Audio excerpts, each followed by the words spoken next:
Pues volvemos nuevamente con todos ustedes compartiendo este tiempo de Más que Política, el debate político. ¿Tiene usted la palabra, don Francisco? Sí, yo estaba comentando con Paco el tema de las mascarillas. Me parece que es de vergüenza un gobierno que no respete por lo menos a los mayores, a los pensionistas, que no regalen las mascarillas. ¿Cuánto se gasta los pensionistas en mascarillas? Una barbaridad en dinero. Y ellos no pueden, porque tristemente no llegan a final de mes, por las dificultades económicas que están viviendo, porque se suma más la familia. No olvidemos que en la crisis del 2008 los abuelos hicieron una labor extraordinaria porque salvaron muchas situaciones, y yo no veo que el tema de la mascarilla aún nadie pone remedio a esto. Estaba viendo el otro día un programa en televisión donde los impuestos que paga, por ejemplo en Portugal, paga 0% sí, en mascarilla, y en España el 21%. Efectivamente. Es que eso es de vergüenza. Y la señora ministra, con toda su cara dura, dice que porque Europa no le permite bajarlo más. Y el señor vicepresidente segundo, cuando le tiran en cara en una entrevista donde dice, ustedes votaron en contra, dice, no, es que nosotros queríamos bajarlo más. Pero cuando se le pidió bajar al 4%, queríamos bajarlo más. Pero oiga, como un gobierno en un estado de alarma, y estamos hablando de prevención, no pone en marcha lo que estás diciendo, no la regale, pero oiga, no puede tener impuestos, ni la mascarilla ni los geles. Pero es que nos costó un montón concienciar a la población con el uso de las mascarillas. Yo me recuerdo, nosotros nos reíamos cuando venía aquí algún oriental, veníamos con mascarilla, lo veíamos en la televisión y pensaba que estaban locos. O sea, ellos llevan por delante por esa situación de gran aglomeración poblacional, sí, ¿no? Entonces nos costó mucho que utilizara. La mascarilla es un elemento fundamental para evitar el contagio. Al principio se pensaba que solo se contagiaba por las gotitas más gruesas de saliva que expulsamos al hablar y que rápidamente caían al suelo, al 1,5 metros al suelo. Pero ahora se está viendo que los aerosoles, que son gotitas más microscópicas, que aguantan mucho más en el aire y que al no tener tanto peso el aire las dispersas mucho más y tienen más actuación. Por tanto, la mascarilla es fundamental. ¿Qué pasa? Que si a una familia con 4 miembros hay que cambiar esa mascarilla cada 4 horas, pues imagínate el costo, ¿no? Cuando sale cada mascarilla casi €1. Segundo, ¿qué conlleva ello? Pues que se utilizan las famosas mascarillas de tela que no tienen una protección adecuada, que ni te protege ni protege al otro, y que luego la que puedas tener la reutilices tanto que ya deja de ser efectiva.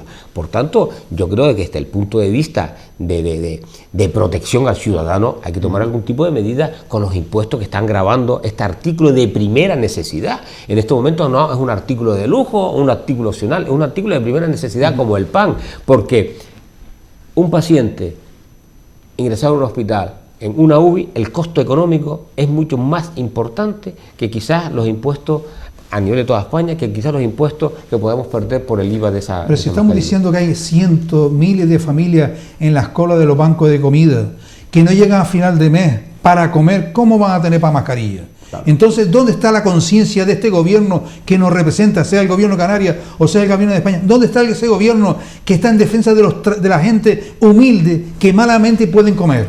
Entonces, y como es poco eso, te grava el 21% el impuesto a la mascarilla. Es que esto venga, Dios lo vea. Por eso no me hablen de sensibilidad, de conciencia, que al final están pasándolas muy críticas a la gente. Y por eso... ¿Qué vas a esperar, Paco, de un gobierno en el cual reconoce que en el momento que estalla esta pandemia aconsejó que la mascarilla, y ahí está también el señor ministro de Sanidad, el señor Illa, diciendo que la mascarilla no había que ponérsela? Y decía el gobierno que no había que ponérsela. Y ahora reconoce que sí, había que ponérsela, pero claro, como no había tantas mascarillas, pues desaconsejó para que no hubiera esa situación que se creara. Oye, y esto no había que llevarlo a los juzgados, porque estamos hablando de que le ha dicho estos señores que no pasa nada. Y estamos hablando de una pandemia que se ha llevado a muchas personas desgraciadamente por delante. Y claro, si lo llevamos a juzgado, ahora tenemos a la fiscal que nos dice que no, que va. Por esto no investigamos a nadie. No, pero el desconocimiento podemos reconocer y ser consciente de que esto es una pandemia, es que no sabían ni por dónde venían. Es decir, no digo el ministro, que no tiene ni... Pero ni, vamos a ver, el idea. presidente nos dice que tiene un consejo de asesores. De experto que no existe, pero, Sí, pero bueno, Paco, vamos a ver. Pero es que el país de los mentirosos... Comparto contigo el desconocimiento, que nos cogió con el pie cambiado, que no esperábamos esa resolución, porque Fernando Simón decía, no, esto en España unos cuantos casos, una gripita, yo puedo entenderlo, pero es que yo estoy viendo que en China, Wuhan, 40 millones de habitantes, lo confinan. No es normal para hacer una gripita. Segundo, estoy viendo que en Italia están desbordándose, que la sanidad está saturada, que la SUSI tal, que el nivel de muertos, que, oye, que ya lo tenemos ahí al lado, tengan cuidado. Y no tuvimos cuidado, no hicimos caso. No se previó que la situación se desbordaría, pensábamos que aquí no iban a llegar nunca. Es que los propios italianos, el primero llegó a La Gomera, una italiana, si recuerda, de Italia, o sea, y a través de Europa, del norte de Europa, pues los Alpes, que fueron italianos, también los tendieron prácticamente por toda Europa, parece ser. Entonces, no se fue previsor en aquellos momentos. Aquí se dieron orden de comprar mascarillas, de hidrogeles. Yo recuerdo, con la famosa gripe A en el 2008, cuando estábamos en salud pública en el ayuntamiento y tuvimos una reunión con la Consejería de Sanidad de Canarias para preparar a lo que la gran pandemia que se preveía que iba a venir en el 2008, y allí nos dijeron prácticamente lo mismo que se dijo ahora, que hay que tener hidrogeles, dosificadores, todo este tema, y que se comprara bolsas para los cadáveres en aquella época. Que nosotros nos mirábamos unos a otros y digo, hostia, perdón por lo de... la cosa es grave. Que después nos resultó, que después ya se derivó todo, que si la OMS con las empresas de las vacunas se formó. Hemos visto que esta vez la cosa se ha desbordado, que fue previsor. No se fue previsor, porque lo que estaba pasando en China se veía venir. La OMS estaba advirtiendo y advirtió a España con tiempo, con meses antes. Lo que aquí no le hicimos caso, porque pensaba que no nos iba a tocar nunca, porque como nunca había pasado nada como esto, la famosa gripe española aquella era una cosa del retraso sanitario que había en toda Europa, pero nos ha llegado. Y son, lo que yo te comentaba, decisiones políticas que hay que tomar que en un momento dado eran impopulares, y yo creo que ese fue el gran error político, no confinar, no cerrar, lo que te comentaba antes. Nosotros en Canarias hubiéramos estado hoy en día de COVID libre si nosotros hubiéramos cerrado fronteras, mar y aire y test a todo el que entra y a todo el que sale. Hubiéramos tenido los casos que tuviéramos dentro, lo hubiéramos controlado sobre la marcha, y no íbamos a permitir que entrara gente asintomática, que son los que han generado los nuevos conflictos. Sí, pero eso está bien, todos sabemos lo que hemos vivido, lo que ha pasado, sí, y tenemos que aprender de ello, perfecto. Pero yo lo que digo ahora es, yo quiero en los servicios públicos, servicio presencial para atender a los ciudadanos. Tiene que existir eso, y eso tenemos que reivindicar nosotros. Igual que reivindico las mascarillas a las personas, a los pensionistas y los que están dependientes de servicios sociales, tiene que ser mascarillas gratis. Sean en China, en Valsequillo o en Tenteniguada, me importa un pepino, perdón por la expresión, pero es así. Eso es lo que tenemos que... Y yo siempre sigo insistiendo, los servicios públicos son los que tienen que dar ejemplo. El empresariado está jugándose lo que tenía y lo que no tenían. Muchos están sin poder trabajando. Los hoteleros están cerrando hoteles porque no pueden entrar. Y cuando cerramos un hotel, no solo se cierra el hotel, sino hay cientos de trabajadores, cientos de familias que no le entra el sueldo a su casa, que se tendrá que ir a alerte y a ver si tenemos suerte y lo vuelven a abrir. Entonces, ¿cuál es la solución al día después? Yo creo que, como bien decía Paco antes, los test, eso en origen y en destino es fundamental, pero no solo a los turistas, sino a los que entra y sale a Canarias. Eso es una solución. Segundo, yo creo que el referente en la administración pública son el sector de educación, los profesores y todo el sector que está en su entorno, lo han hecho ejemplar, pues que se copien de ellos, si no saben hacerlo.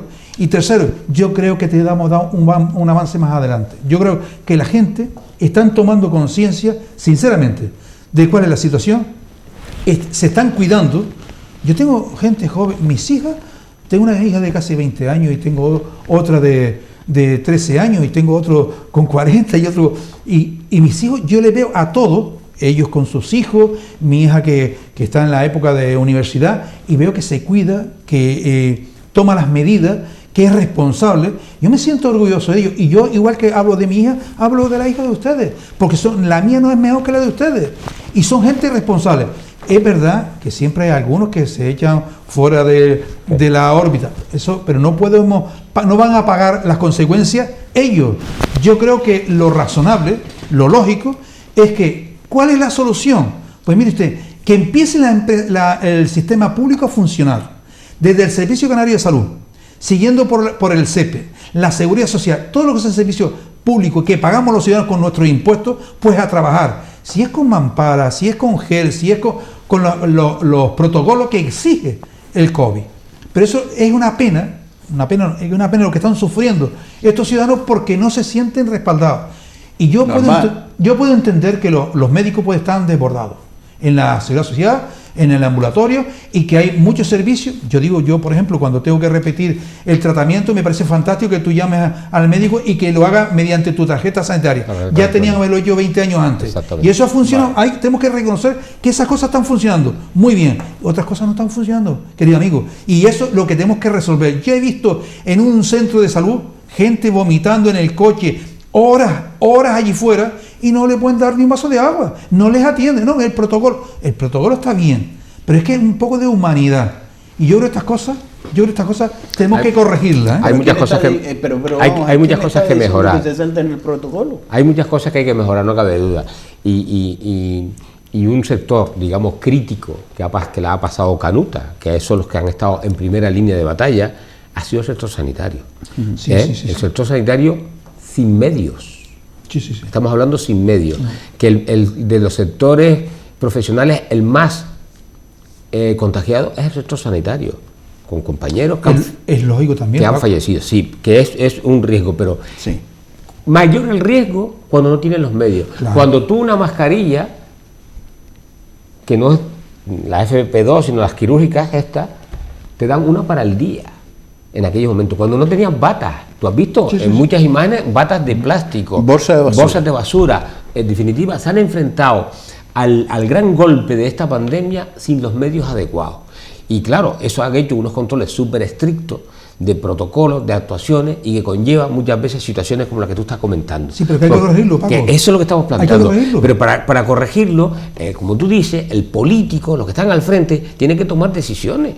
Y aquí se está pidiendo, señores, va a venir una segunda oleada, incluso hasta una tercera, que se puede esperar después de diciembre si no se toman las medidas correctoras de controles. Y el personal sanitario está sobresaturado. Si no ponemos medios, si no se contrata personal, si no se le pone todas las herramientas adecuadas, pasan estas circunstancias. Pero vamos a ver, es que hay una pregunta y la pregunta... Y tú sabes que el sector sanitario, a nivel de las comunidades, es el gran agujero de la administración. Bien, perfecto. Pero hay una pregunta, cuidado con esto, esto de los agujeros en sanidad, habría que explicarlo, y vi una entrevista y la verdad que me dejó descolocado, no sé si ustedes lo vieron, en Antena 3, en este caso en el programa Lo Mejor, con el doctor Cabana. No, en el cual, pues vela, porque una de las preguntas que él cuestionaba decía, oye, ¿cómo es posible que un tirafondo de acero para cualquier cosa valga este precio, y si lo compramos para sanidad vale 5 veces más caro? Bueno, pues esa es la pregunta del mío. Esos son los agujeros, que habría que aclarar. Pero eso no es la culpa del médico, del auxiliar, o la TS, o el celador que está en la batalla. Vete al escalón superior, que es el que realiza la contratación. Ahí donde vamos. Estamos hablando de cosas diferentes. El profesional no tiene ninguna culpa. Yo pregunto, ¿no? Y seguro que muchos empresarios se preguntarán, oye, si a mí me viene la inspección de trabajo, de sanidad, en este caso de salud, y me pide los EPI de mis trabajadores y me sanciona porque no tiene la bota de protección, porque no tiene guantes, porque no tiene la gafa. ¿Dónde estaba la inspección de trabajo cuando estalló esta pandemia, cuando hemos visto a los sanitarios que no tenían medios ¿dónde se ha levantado la inspección? ¿Dónde ha habido la sanción? Sí. ¿Dónde está la dimisión? ¿Dónde se han cargado? Porque hay que cargarse los responsables. Pero Paco decía antes una cosa muy interesante, sí, claro, y que me dejó a mí preocupado. Es verdad que los EPI, todos los medios, sí, a los médicos, a los ATS, sí, a todos los trabajadores sanitarios, era escaso muy poco o casi nada. Pero es que le daban una mascarilla para un día y te dice que la mascarilla son 4 horas, las quirúrgicas. Sí. Entonces, ¿quién es el responsable? Pues mire, yo automáticamente hay que denunciar eso. Pero y hay que denunciar. Pero denunciaba, vamos a ver. y se denunciaba, Mira, los sindicatos denunciaban. En este país no es más ciego aquel que no quiera ver, ni más sordo ahí aquel que tenía no dos quiera acciones. ver. Voy a hablar con los compañeros. ¿Qué hacemos? ¿Dejamos de prestar las funciones? Explícaselo al ciudadano, que ya era bastante triste, que para no tener respiradores, se tenía que decidir a quién le ponía el respirador, y que eso es muy duro, que psicológicamente para el profesional, que tienes que hacer un triaje, y cómo miras tú a una persona donde sabes que no va a salir porque no hay un jodido aparato para ayudarte a respirar. Eso es psicológicamente, el que no tenga que tomar decisión no sabe lo dura que es cuando tú le ves el paciente que te está mirando a los ojos pidiéndote ayuda y no se la puedes dar. Eso es durísimo, ¿no? Y eso lo ha pasado el personal sanitario. Y tenía dos opciones: no tengo mascarilla, me voy para mi casa. Y el juez no te va a decir nada, porque no. Otra cosa es que te autosuicides, ¿no? Pero no tengo los medios para poder trabajar y me voy a contagiar y luego no voy a poder ser rentable, porque me voy a tener que coger la baja. Es que se estaba planteando hasta que los profesionales que tuvieran las PCR y que fueran asintomáticos fueran a trabajar. Estamos hablando de auténticas locuras por no tener los medios. La verdad que hemos tenido mala suerte en sanidad en Canarias, Menos mal que ahora hay cierta estabilidad. Y esto es porque no hemos tenido consejeros de sanidad, hemos tenido 2, vamos por el tercero. Sí. Director del Servicio de Canario de Salud, ya vamos por el tercero o cuarto. Y volvemos a los anteriores. Y volveremos a los anteriores, los que no querían porque eran de Coalición Canaria, porque era muy malo, y al final han tenido que comérselo con papas. Sí. Entonces, yo creo que ¿sabe por qué? Yo creo que ahora llega la estabilidad en sanidad. Yo creo que Blas Arcili, con todas las deficiencias que puede tener, sin ser profesional de la medicina, pero es un buen gestor, y yo creo que está colocando... Hombre, ha sabido coger los peones, han sabido coger los peones que tienen experiencia, y en estos momentos la experiencia es un grado importantísimo. Y conocer el servicio, que es fundamental. Y yo creo que hoy el Servicio Canario de Salud está bien dirigido. Es decir, hay un profesional al frente, yo no le conocía a los demás, sino lo que he leído, pero un hombre con solvencia, y yo creo que hay cierta estabilidad. Eso también a los profesionales. Y sobre todo, Paco, que están rodeados de, lo digo entre comillas, eminencias en el tema de salud pública y epidemiología. Magen, Amos, gente que tienen un plus importante, con un reconocimiento a nivel nacional, incluso internacional, y que han sabido colocarlo en aquellos puestos para marcar las directrices. Y eso es muy importante. Lo que hablábamos al principio, el político se apoya en técnicos con conocimiento y causa de la materia y marca la línea y la seguimos. Si se equivoca el técnico, me voy a equivocar yo, pero me voy a equivocar mucho más seguro si no me dejo asesorar por el técnico. Por eso yo quería llegar, que creo que es muy importante que en este país pues nos gobierne gente que tenga pues un poco las ideas claras. Y yo me quedo en Canarias. Aquí la tienes claro, tenemos un ministro de Sanidad que es un filósofo. Lo del ministro de Sanidad... Lo tenemos clarísimo. Si me vas al presidente del gobierno, mejor... Pero vamos a ver, Paco.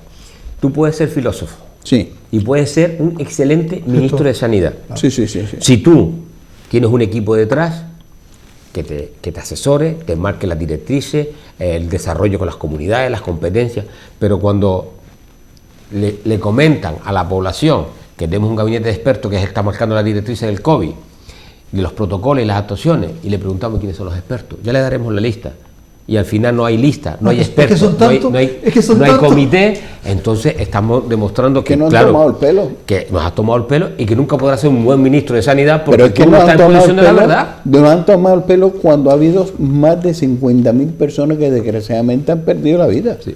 Y eso no es tomarle el pelo. Estamos hablando de cosas graves. Yo creo que cuando hablamos de salud pública, cuando estamos hablando de la vida de las personas, con eso no se puede jugar. Y en este caso, tanto el presidente del gobierno como el ministro ha sido un verdadero desastre. Otra de la gravedad. Tú sabes muy bien, Pablo, que fuiste alcalde, que los problemas de salud pública en tu municipio, en el que tú gobiernas, el alcalde es el máxima autoridad sanitaria.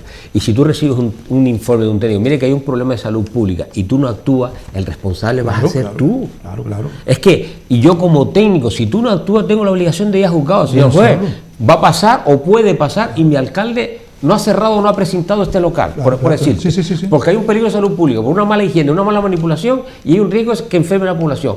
Le he notificado al alcalde, y el alcalde dice que no.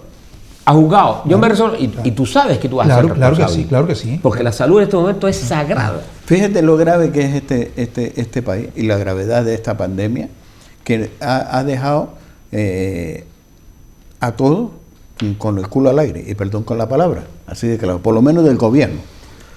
Se ha demostrado lo que se ha denunciado de aquí para atrás, que incluso un programa que se vino incluso aquí a Gran Canaria, de la gestión de las residencias, de la mala gestión de muchas residencias, y se ha demostrado, se ha actuado. ¿Cómo es posible de que no se inspeccione las residencias? Que estamos hablando de mayores, que son personas vulnerables. ¿Dónde están? No está el Cabildo. De todas maneras, no está el Cabildo. De todas maneras, viendo lo que estamos viendo en la prensa, en televisión, de ¿dónde? Una residencia en la península, las nuestras son benditas. Bien. Con las dificultades que puede tener, con problemas que se pueden corregir. Bueno, como todo, no hay nada perfecto. Bien. Pero yo creo que todo es mejorable. Pero yo lo que he visto en televisión, en algunas residencias en la península, que tampoco yo no tenía conocimiento que existiera tantas residencias, porque yo pensé que habría 80 siempre, es que es una barbaridad. Ten en cuenta que el nivel de la población cada vez es la calidad calidad de vida es mayor, la calidad de vida es mayor, la longevidad es mayor, y uno de los problemas deficitarios que tenemos en nuestro país es la atención a la tercera edad, porque no tenemos residencia adecuada, a diferencia de los países del norte de Europa, de los países escandinavos, donde hay un mayor servicio por el tema de los impuestos, la forma o la cultura, sociocultura que ellos tienen, ¿no?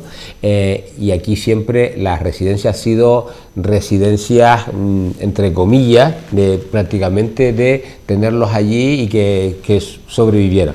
Efectivamente, ha ido evolucionando los conceptos de lo que es la residencia, ya es una zona, digamos, de habitabilidad con todos los componentes que ellos conlleva, tanto sanitario, pedagógico, psicológico, de atención, dinamización, y como tú bien dices, viendo lo que hemos visto por ahí, el nivel de muchas residencias que están gestionadas por en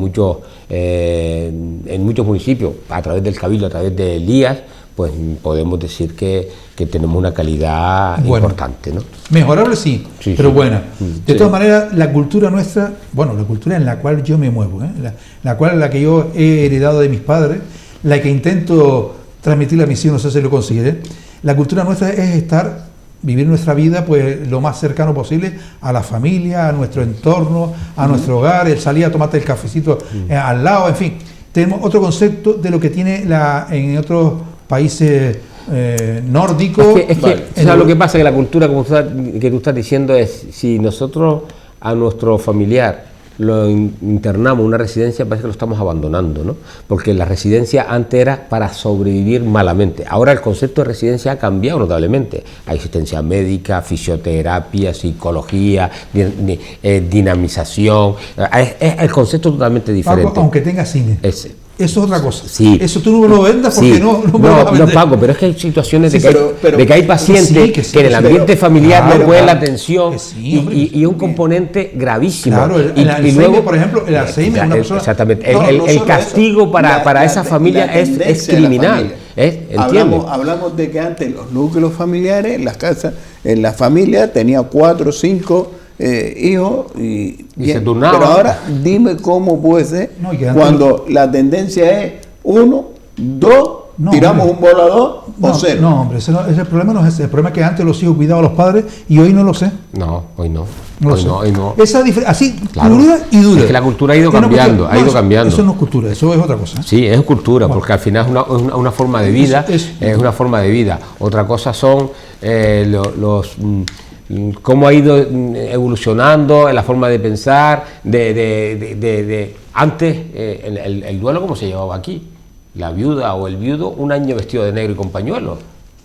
Ha ido evolucionando, ya no estamos en la era de piedra, por así decirlo, ¿no? Tú no puedes enclaustrarte porque tu marido haya fallecido o tu mujer, ¿entiendes? Y no veas televisión. Yo me acuerdo de que en aquella época no podía ver la televisión si moría un tío o un familiar o ni oír la radio, y en Semana Santa no te quiero contar. Sí, hombre, estamos hablando de otra cosa. Es cultura, es la cultura, el arraigo cultural que viene de atrás y que hay que ir cambiándolo. Si tú me dejas, Paco, yo prefiero más esa cultura en la cual yo iba a casa de mi padre, nos encontraba todos los hermanos, él en su día, en su cumpleaños, el día de Reyes, fin de año, el día de Reyes, el día de los afinados, Sí. Por ejemplo, cuando mi madre Pero eso es preparaba otra cosa, castañas, Paco. esas cosas Eso es otra ya cosa. no existe, Pero, lo hemos perdido. Sí, pero eso, vamos a ver, yo no estoy refiriendo que mi padre en condiciones de autocapacidad de gestionarse, vayamos a meter una residencia estamos hablando de cuando hay cierta incapacidad motora, cuando hay una dificultad de algún trastorno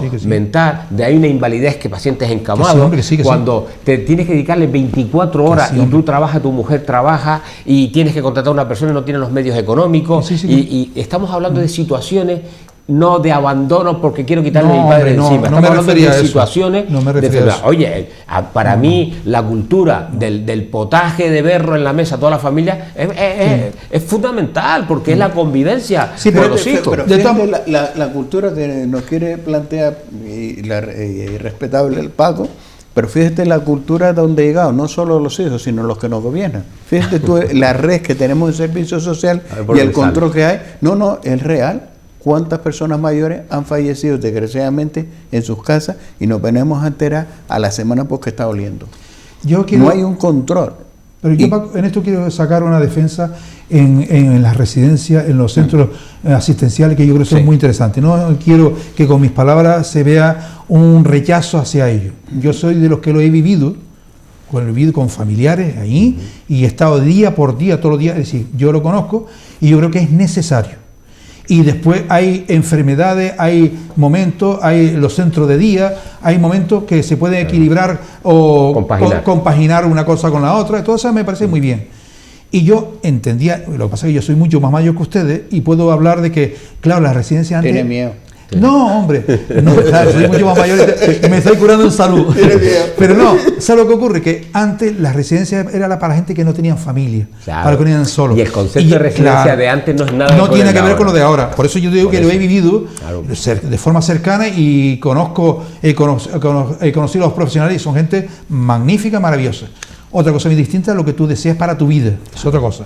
Y hoy hay enfermedades como el Alzheimer, que es una enfermedad tan cruel, que por mucho tiempo que tú le dediques a tu padre, a tu madre, es poco, porque, como tú bien dices, el día tiene 24 horas y a veces no somos lo suficiente y tenemos que pedir ayuda. Y eso lo entiendo perfectamente. Y luego tenemos una ley de dependencia que podría mitigar estas situaciones, porque muchas veces o tienes que dejar el trabajo o tienes que contratar a una persona para que esté en casa, y eso podría mitigar muchas cosas, el agobio económico para que tú también puedas descansar, porque el síndrome del acompañante o del cuidador está ahí. Tenemos una ley de dependencia que para cobrarla, si algún día la vas a cobrar, pues también es lamentable, ¿no? Y entonces es uno de los componentes que muchas veces podemos tener nuestros familiares en nuestra casa, pero si tenemos unos condicionantes. Es lo que te comentaba en los países escandinavos. En los países escandinavos te vienen médicos a tu casa, ATS a tu casa, te ponen cuidadores. ¿Por qué? Porque has pagado unos impuestos que luego repercute en un beneficio cuando llegas a las circunstancias que lo necesitas, sobre todo en la tercera edad. E incluso hasta te paga el estado de vacaciones por temas de salud en sitios donde el clima sea mejor para que no sufra. O sea que tenemos que aprender y tenemos que copiar lo bueno de esos sectores. Aquí hemos empezado a colocar residencia en los municipios para que tampoco se tengan que desplazar muy lejos para que las familias estén cercanos, que con una gestión mixta en muchas ocasiones, en otras ocasiones propias del cabildo, en otras privadas, y estamos dando un servicio que antes no teníamos y que condiciona una mejor calidad, tanto para el paciente, porque el paciente se convive con su mismo rango de edad, disfruta, habla, juegan, dinamizan, tienen asesoramiento sanitario, psicológico, fisioterapeuta, y es fundamental en esas edades, ¿no? Que a lo mejor en casa, el tener a mi padre en casa, sentado todo el día viendo televisión, no es que le estamos haciendo un bien. No es que le estamos haciendo un bien, porque a lo mejor el que está ahí sentado todo el día viendo televisión, él a lo mejor no está a gusto. Tú estás tranquilo porque lo tienes en casa y tu conciencia está tranquila. Pero él no está a gusto, a lo mejor lo que necesita es salir, relacionarse, pasear. Si eso lo podemos hacer, vale, pero muchas veces por comodidad propia no lo hacemos, sino lo tenemos sentado en una butaca viendo la televisión todo el día. No estoy diciendo que sea el caso del 100%, pero en muchos casos, ¿no? Y crea el síndrome de la falta de ganas de vivir. Yo cuando pasaba al lado del centro de mayores de aquí de San Gregorio, en Telde, y veía a los agentes mayores ahí bailando, el club de pensionistas allí, y yo lo veía bailando, disfrutando, tomando café, disfrutando. Yo digo, qué felicidad, qué cosa más bonita, y de verdad, que de sí, verdad, que sí. que ese Paco, es el referente que Paco, uno va buscando. Paco, los centros de día donde tú puedes llevar a tu familia para que esté el día y puede incluso hasta comer, tenga actividades y lo vas a recoger a la tarde y vuelve a casa, y es una desconexión para la familia y bueno para el propio paciente. O sea, yo no estoy diciendo que tengamos que ingresar a todos los pacientes. Mi madre tiene un Alzheimer ya en fase bastante avanzado y está en casa. Está en casa y está cuidada y está a las 24 horas atendida, y estoy feliz que esté ahí, pero yo entiendo que otras familias no tienen la posibilidad de poder tener una persona que se pueda quedar por las noches, que pueda atenderlo, porque hoy en la sociedad la mayoría del matrimonio trabaja y te ves con una dinámica ¿qué hago con mi padre, ¿no? ¿Qué hago con mi padre? Entonces, si tenemos una residencia, y creo que la tendencia es a crear más residencias más cercanas al domicilio o aumentar los centros de día para que el paciente vaya, se pase el día mientras tú estás trabajando y a las 5 lo recojas y tenga esa convivencia familiar, vea a los nietos y conviva con los nietos, yo creo que esa es la línea que hay que seguir. Esa es la línea que hay que seguir. Yo tengo una respuesta para tu pregunta. ¿Qué hace con tu padre lo que tú estás haciendo, cuidándolo? Sí, claro. Simplemente, pero es que el que tú a llevas lo que puedas, ¿eh? Pero el que tú llevas a tu padre a un centro de día de 8 a 5 de la tarde no significa que lo estés abandonando. No, todo lo contrario. Claro, el que por circunstancias de la vida tú no puedas atender a tu padre porque la calidad que tú le vas a dar, si tu padre tiene que cambiarle sonda, tienes que hacerle movimientos para evitar las escaras, y a lo mejor en un centro va a estar mejor atendido, aunque tú lo quieras tener en tu casa. Yo te entiendo perfectamente, y yo coincido contigo que los centros yo creo que están muy bien, todo es mejorable como todo en la vida, pero que siempre hay buenos hijos y buena familia que cuidan de nuestros mayores. Lo que tú tengas tu padre en una residencia no te exime que tú la vayas a visitar. No, claro. Bueno, hay de todo, ¿eh? Sí, bueno, yo tuve la experiencia en el año 89, donde estaba el servicio de la residencia comenzando, Taliarte, que comenzó en Telde, y yo tuve que funciona muy bien, ¿eh? Está funcionando. En aquella época podríamos hablar. Bueno. Yo tuve una sustitución de uno de los médicos allí durante un tiempo largo, casi un año, y yo vi situaciones dantescas de padres que sus hijos les convencieron que vendieran sus propiedades para venirse a vivir con ellos, y a los 2 meses, por las circunstancias de la casa, ingresaron a instalarte que lo iban a visitar, y me contaba ellos entre lágrimas que hacían 3 meses que no veía a los hijos ni a los nietos. Por eso estoy diciendo, ni podemos meter a todo el mundo en la bolsa, hay situaciones dantescas, y después veía familias que todos los fines de semana venían a ver a su abuelo con sus hijos para que vieran a sus nietos, salían a pasear por Melenara, volvían y lo traían, o sea, de todo salía hay. A comer fuera, todas esas cosas. Exactamente, de todo había, ¿no? Entonces hay situaciones, pero como cualquier... como toda la vida. En toda la vida, que hay gente que son unos cafres, y hay otros que por circunstancias de la vida no pueden tenerlo en casa, porque no podemos tener porque trabajamos, no hay condiciones, los pisos pequeñitos, lo que fuera, y está en una residencia y están atendidos. No, en muchas ocasiones por la enfermedad en sí, que tiene que estar con oxígeno, con problemas. Claro. Pero vuelvo otra vez y nuevamente, no hay iniciativas de crear, y estamos hablando de la situación de desempleo, de crear empleo, y empleo a través de servicio a la ciudadanía. Vuelvo, lo repito, estoy muy preocupado porque hay personas mayores que están solos. Mira, ahí tiene que funcionar servicios sociales, y tiene que funcionar servicios sociales a través del servicio de ayuda a domicilio, el tema de acompañante o el tema de ingreso cuando son pacientes que no tienen la capacidad. Lo que no puede pasar es que pacientes que están siendo controlados médicamente por el Servicio Canario de Salud, que tienen que tener un equipo de trabajadora social detrás, no se tenga conocimiento de la evolución o el estado de ese paciente durante semanas o meses, y pase las situaciones que al final se encuentra una persona fallecida y que nadie se ha preocupado por él. Los servicios sociales tienen que tener un catálogo de todo ese tipo de pacientes que hay que controlar periódicamente y que hay que supervisar. Es un tema, digamos, de desarrollo de los servicios sociales. Tú hablabas antes de un desarrollo social, progresivo, liberal, donde el componente social tiene que jugar un papel muy importante, porque si tú tienes una sociedad desarrollada y desde el punto de vista social y de atención, esa sociedad va a crecer progresivamente. Si tú abandonas a la sociedad por otros temas, porque no quieres intervenir, porque da un poder sector privado mayor competencia que el propio gobierno, pues al final no todo el mundo se puede pegar una residencia, no todo el mundo puede llegar al servicio de domicilio, no todo el mundo puede tener las ayudas. Ahora tenemos un problema, y tú decías, estamos en una situación de crisis, ¿Qué hacemos? ¿Cómo desarrollamos? ¿Cómo resolvemos este problema? Está claro, el que tiene que invertir es la administración. La inversión pública es la que tiene que empezar a materializarse para empezar a crear economía. Hay que crear obra pública, hay que invertir. ¿Y dónde está la obra pública y las inversiones en estos 6 o 7 meses? No se escucha absolutamente nada. De todas maneras, el problema que tenemos todos en este mundo, ya no en Canarias, es la pandemia.